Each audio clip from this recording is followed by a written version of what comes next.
Mheshimiwa, katika mtandao wetu wa Omo Kenya TV mahali popote ulipo, naomba tu nikusalimie hujambo. Natumai umzima, ubuheri wa afya. Nami penye nipo hapa jijini Nairobi kukwema. Karibu katika uchanganuzi wa siasa, nikufahamishe yale ambayo yanaendelea haswa katika taifa letu la Kenya, kisha baadaye nitakuwa nachanganua moja kwa moja. Ningependa kujua unatazama hii kanda ukiwa eneo lipi, utaniandikia katika sehemu ya maoni. Without wasting your time, tuingie kwa uchanganuzi. Sasa hivi Ichaweri, nyumbani mwake aliyekuwa rais wa 4 Uhuru Kenyatta, hakukaliki baada ya yeye kushuhudia mashambulizi makali kutoka upande wa serikali. Nitakueleza ni kipi hiki ambacho kinaendelea, lakini kabla nizame kwa undani, naomba kushukuru wote ambao mnatazama hii kana mahali popote mlipo. Mzidi kufunguliwa milango na Mwenyezi Mungu akae katika kiti cha enzi. Lakini niko na ombi moja tu, kunyenyekevu tu na heshima kubwa. Ikiwa unatazama, tukabidhi like, kuna alama ya kidole hapa chini, bonyeza hiyo alama ya kidole ili kutukabidhi like katika kanda hii. Na ikiwa wewe ni mgeni hauja subscribe katika channel yetu ya Omo Kenya TV, kuna kitufa hapa chini kimeandikwa subscribe. Lakini unapotazama ikiwa umeandikiwa subscribed, hauna nia ya kubonyeza kwa sababu tayari wewe ni subscriber, na asante, barikiwa kwa kuzidi kunipiga jeki. Lakini ikiwa umeandikiwa subscribe, inamaanisha hauja subscribe, bonyeza hicho kitufe ili kuandikiwa subscribed. Kando kuna kengele, bonyeza kengele ili kupata kanda zote pindi tu tunapoziweka katika mtandao huu wa Omo Kenya TV, maana tunapoweka kanda mpya utakuwa unapokeza notification ya kufahamisha kwa Omo Kenya TV ameweka kanda mpya ambayo inastahili kutazamwa. Sambaza hii kanda kwa 1 2 3 katika mtandao wa WhatsApp na hata katika mtandao mwingine wa Facebook ili tuendelee kujulisha wingi tena zaidi. Karibu ili tuzame kwa undani katika uchanganuzi wa siku ya leo.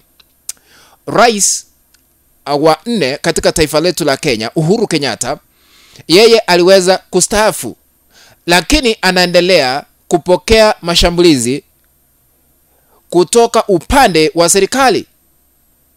Uvamizi wa kisiasa. Ni kipi hiki ambacho kimefanyika kutoka upande wa serikali? Leo kulikuwa na mchango Women Empowerment ambao uliweza kufanyika katika eneo bunge wakilishi la Kipwezi East katika eneo la Ukambani. Speaker wa bunge la Seneti Amason Kingi, ambaye anatoka upande wa serikali, aliweza kumvamia kisiasa Uhuru Kenyatta. Naomba tusikize vile aliweza kurusha vijembe vya maneno, kisha baadaye nitakuwa nachanganua matamshi hayo. Tumsikize Amason Kingi ambaye ni speaker wa bunge la Seneti. Kwa hivyo tunaambia wale ambao walikuwa viongozi kitambo, ulikuwa rais kwa miaka 10, hukujali mama wa Kenya, hukujali vijana wa Kenya. Tafadhali acha Rais William Ruto asaidie vijana. You had 10 years to have this kid. You had 10 years to give them employment. You did nothing. Miaka 10 ya urais hakufanya chochote kumsaidia kijana wa Kenya. Baada ya kutoka mamlakani, wamepata maarifa makubwa ya kusaidia vijana wetu. Ikiwa hukuweza kusaidia kijana wa Kenya ukiwa rais, ni kitu gani unaweza kifanya hivi leo kumsaidia kijana wetu? Umesikiza vile alikwisha dai yeye mwenyewe, huku akidai kwamba Uhuru Kenyatta did nothing, hakufanya chochote kusaidia vijana humu nchini, na sasa anadai kwamba anajifanya kuwa mwerefu kwa kuomba vijana kufanya hili na hili, na kumuomba aweze kuachana na Rais William Ruto ili kusaidia vijana humu nchini. Now, I want to put this into perspective so that we can understand the context that is behind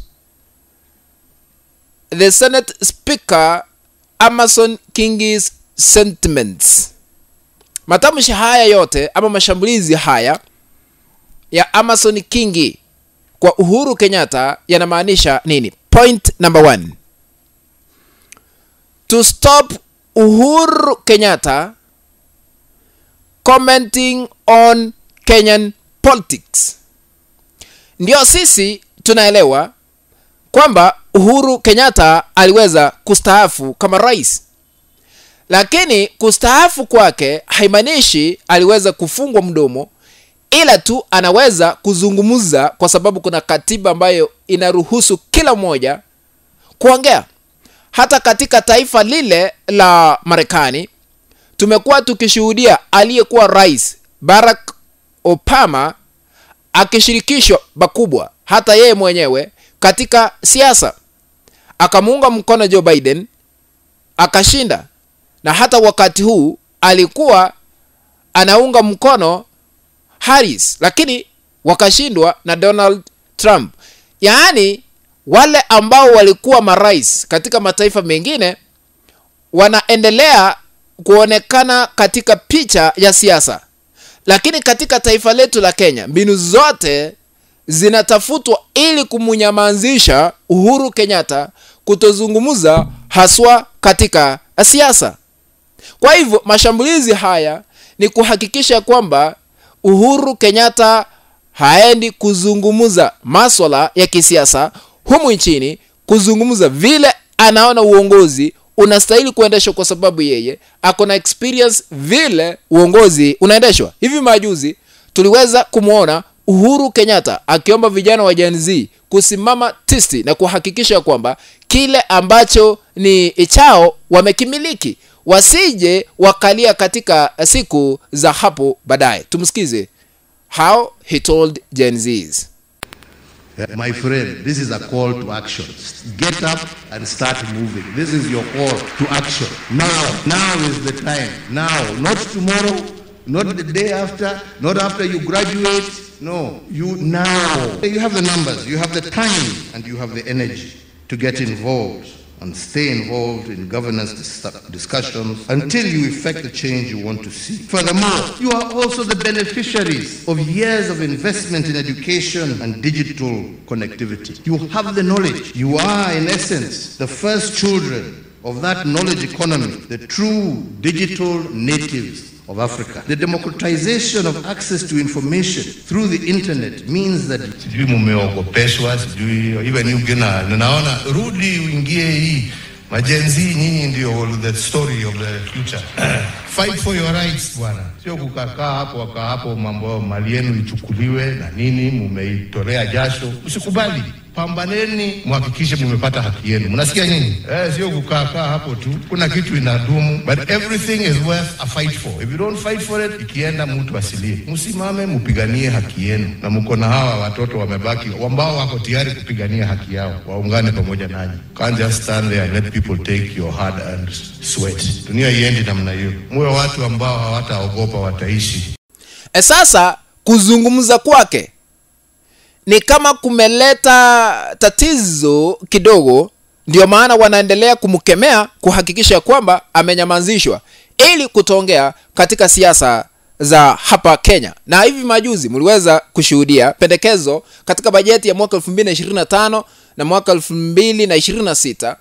Pendekezo liliweza kuwasilishwa kwamba zile hela ambazo anakabidhiwa kama rais ambaye amestaafu kwa mwaka ziweze kupunguzwa kwa milioni 94, kwa sababu amekuwa akipokezwa milioni 371, na sasa ukiondoa milioni 94.6 atakuwa anapokezwa milioni 276. Huenda sasa anaaminika huenda atumie hela zake kuunga mtu fulani mkono humu nchini. Ndio maana wanataka kuhakikisha kwamba Uhuru Kenyatta azungumuzi katika ama azungumuzi siasa za humu nchini. Matamshi haya yanamaanisha nini? Point number 2.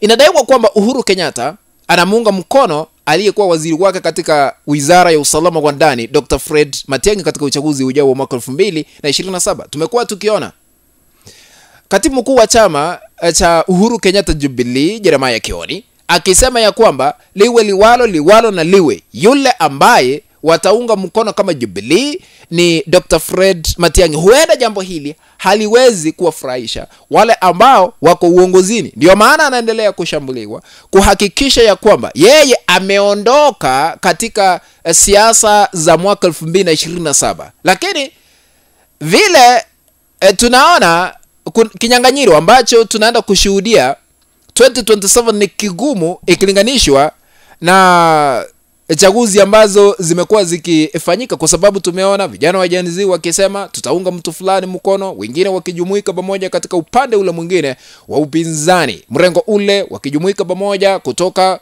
sehemu mbalimbali kuhakikisha kwamba wamechukua uongozi 2027. Kwa hivyo siasa za mwaka 2027 huenda zinasababisha haya yote kushuhudiwa, kwa sababu Uhuru Kenyatta yeye amepumzika, ako nyumbani Ichagweli, lakini kuna wale ambao wanaendelea kumkumbuka na kuendelea kumuonya.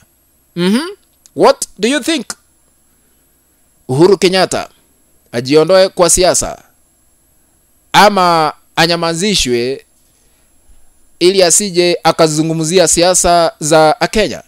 Tutaniandikia katika sehemu ya maoni. Je, unaunga mkono Uhuru Kenyatta kuondoka kwa siasa na kutozungumza chochote kuhusiana na siasa za humu nchini? Tutaniandikia katika sehemu ya maoni. Kufikia hapo mpenzi mtazamaji, ndipo natia kikomo katika uchanganuzi wa masuala haya ya kisiasa. If you have not subscribed to our YouTube channel, I'm requesting you to consider subscribing by hitting the subscribe button that is down here. Once you are done, remember to turn on the notification bell. Please click on the notification bell so that the moment we upload any video clip, you'll be notified automatically by YouTube that Omokenya TV has uploaded a new video clip to watch. Remember to share our content to other WhatsApp groups and on Facebook. That is the only way we can continue building this channel of ours, Omokenya TV. Be blessed. Let's meet in the next video. Bye bye, ladies and gentlemen.